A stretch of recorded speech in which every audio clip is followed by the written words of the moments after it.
কবরীর জন্মদিন আজ।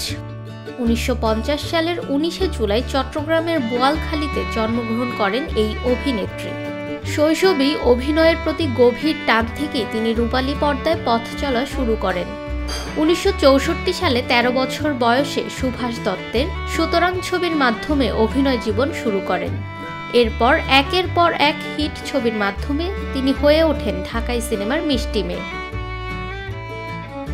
দীর্ঘ 3 দশকের ক্যারিয়ারে নীল আকাশের নিচে, ময়নামতি, সুজন সখী, স্মৃতিটুকু থাক, সারেং বউ, তিতাস একটি নদীর নাম সহ 3 শতাধিক চলচ্চিত্রে অভিনয় করেছেন তিনি। সে যে কেন এলো না কিছু ভালো লাগে না। 2021 সালের 17 এপ্রিল করোনা আক্রান্ত হয়ে মৃত্যুবরণ করেন কবরী। রেখে যান অসংখ্য স্মৃতি ও অগণিত ভক্তদের ভালোবাসা। বাংলা চলচ্চিত্রের ইতিহাসে কবরী শুধু একজন অভিনেত্রী নন, তিনি এক অনন্য প্রতীক।